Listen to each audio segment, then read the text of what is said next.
Let's talk TikTok made me buy it culture. Right now, we are seeing an entirely new era of shopping. Gone are the physical storefronts you'd walk by in the mall while hanging out with friends and craving Cinnabon, and in its place is a digital marketplace that we can access in bed, at work, and on the toilet when we're saying goodbye to that Cinnabon. Gross, I know, I'm sorry. But this is a weird time, right? You could go on TikTok and see video after video starting the exact same way. TikTok made me buy it. TikTok made me buy it. TikTok made me buy it. TikTok made me buy it. Now, I already made a video on how TikTok is fueling overconsumption where I very briefly mentioned TikTok made me buy it culture, but I wanted to dive deeper into that topic for this video. Specifically, what is the psychology behind made me buy it desires? What does the phrase TikTok made me buy it say about our individual agency? And how can we begin the process of de-influencing ourselves? All that and more is what I want to talk about today. And if you're new here, I'm Cara. I make videos on the intersection of money, media, and intentional living. If you're interested in that kind of stuff, you want to see more,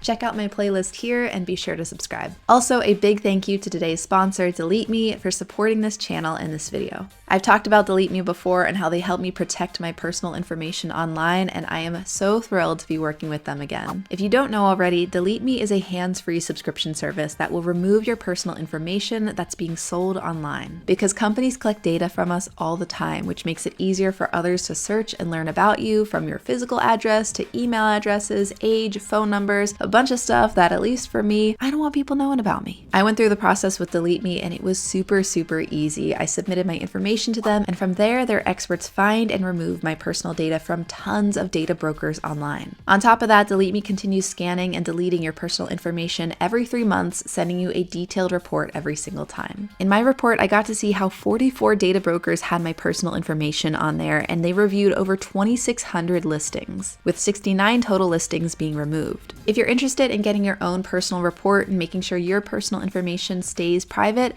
you can use my discount code CARA for 20% off. That's code CARA, C-A-R-A, at joindeleteme.com/CARA, which I'll link below. Thank you so much to DeleteMe for sponsoring this video. So first off, why are we so compelled to buy things off of TikTok that we literally have TikTok made me buy it as part of our vernacular? Well, for one, TikTok creates an environment that is intoxicating for our brains. Digital crack cocaine, as Forbes put it in this 2020 article. There's this concept called intermittent reinforcement, where the delivery of rewards happens at irregular intervals. Like how every so often you might win a little money on a slot machine after far too many rounds losing. Or how that situationship loves to breadcrumb affection in between days ignoring you or giving you the bare minimum, which only makes you crave their attention even more. Intermittent reinforcement is exactly what TikTok does, and it is not only TikTok who is doing this. So many social media platforms, arguably everyone I've ever interacted with, from Instagram to Pinterest to Facebook to even LinkedIn, leverages this same tactic.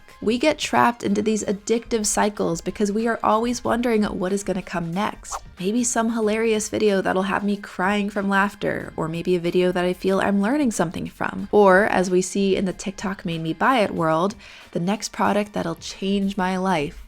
It's just a swipe away. So we have this technology in our hands that is super addictive to begin with, but that is not the end of the story for why TikTok and other social media platforms have become such a hub for consumer spending, as evidenced by brands' increased focus on marketing via TikTok. There's also something to be said about our inherent desire as human beings to have community. Humans are social creatures. We know that because of the mirror neuron systems in our brains, the way our ancestors hunted and packed, and the physical and mental distress humans experience in the midst of isolation. We need to feel connected, and we are feeling that less and less these days. At least in the United States, we have a severe lack of third spaces, aka places where people can go in between their first place, work, and their second place, home. Relationships and communities are built in third spaces, but I shouldn't say they're non-existent exactly. What I think is happening is that third spaces are moving from the physical to the digital. Online spaces like TikTok or YouTube or Reddit are now the places where we are seeking connections. So where before you might have had people gathered around a bonfire hanging out, now you have this metaphorical bonfire dispersed across the globe for like-minded people. But the center of that metaphorical bonfire isn't some warming blaze you can cook s'mores on. It's the newest book on Book Talk, or the must-have dress of the week, or that crazy potato spiraler you can't stop thinking about. I talked about the same desire for community and connection in my video about aesthetic subcultures on social media, which, if you haven't seen by the way,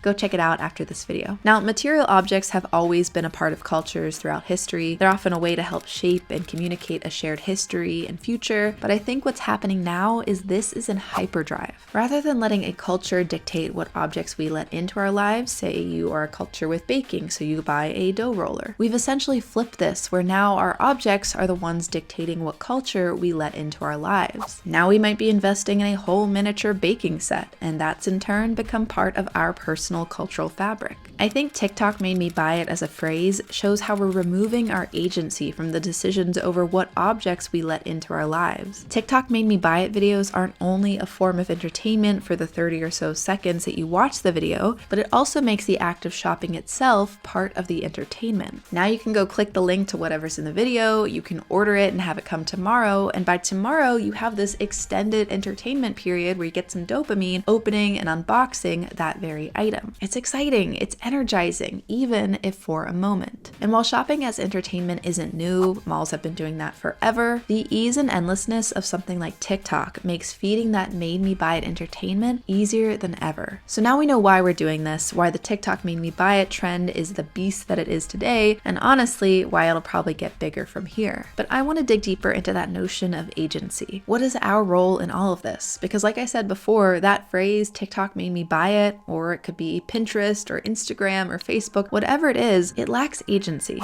AKA, we are acting like a passive character in our stories, as if we are subject to the whims of the algorithm and we have to buy whatever TikTok puts in our face. But I want to push against this because I don't feel like we are giving ourselves enough credit here. Yes, there is absolutely something to be said about the tension of being within a system and having to make choices within that system. But if people get anything from my videos when it comes to affecting change, especially on a large scale, it's that I want people to recognize and internalize that systems are comprised of people. They're not these immovable, unchangeable fixtures. You and me, we are part of a system, a company, a government, a community. Our consumer demands impact how many holographic fans or sponge beds or whatever this is are created in the future. Okay, pause. Did they just humidify a room with orange Fanta? That seems sticky. Now, obviously there is a spectrum to this. Sometimes, especially those of us on the lower socioeconomic scale, we can't give the brain space to making decisions on consumer demands when it comes to what vegetables we can simply put on our table tonight. But that is not what I'm talking about here. I'm talking about the TikTok made me buy it world, where honestly, if most people hadn't come across a certain video, they probably never would have thought about buying that thing. Like, I'll be honest, after I saw this video, I was like, wow, I want this weird water filler thing where it looks like the water goes in reverse. Do I need it? No. Did the thought of an illusion water filler ever cross my mind before I saw that video? No. I didn't even know that was a thing. And more likely than not, I'm not even gonna remember it exists this time tomorrow. It's fluff, it's dopamine, it is ephemeral internet content. And look, I'm guessing that some people watching this are really annoyed at my message. I'm guessing the argument goes along the lines of people should do what makes them happy and we can never affect real change on an individual level, so why even bother? People will keep buying junk they don't need off TikTok made me buy it videos, so why should I stop? But to be frank, progress is not made through pessimism. It just isn't. Yeah, it feels cool and subversive to be like, oh, we're screwed, the world's doomed, I shouldn't even do anything because it doesn't matter.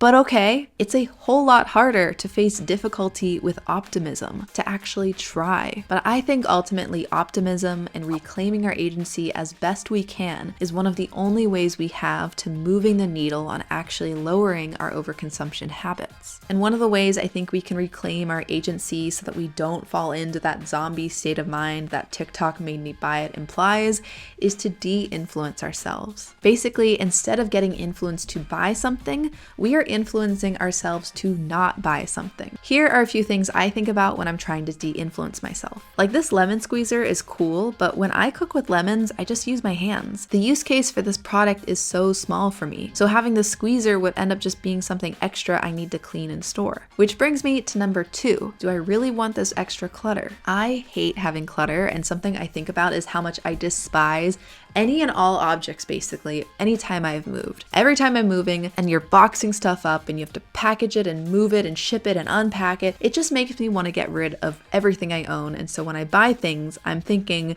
do I really want to have to one day pack this up and unpack it and deal with a place to find it? I don't want to. That experience alone makes me just not want to buy things. And lastly, what could that money have gone toward instead? Say I spend $20 a month on TikTok Made Me Buy It products. If I save that money instead, I could use that money for a dinner out with friends once a month, or by the end of the year, it could be a round-trip domestic flight for a vacation I've been planning. Or that money could be invested, and in 5 years at the S&P 500's historical average, that would be nearly $1,500. Make it a habit and keep it up for the next few decades, and that extra $20 a month invested could be nearly $40,000 in 30 years. That right there, that's money that helps you buy financial freedom. And you know what's not going to do that? At-home firework decor that lights up when you clap.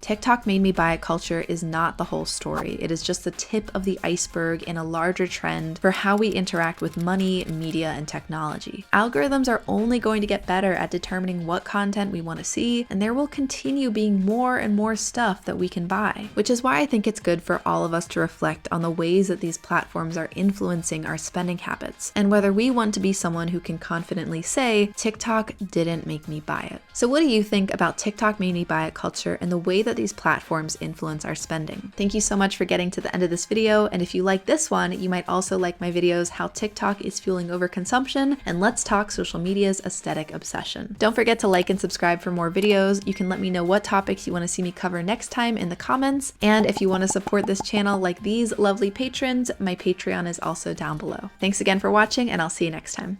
Bye!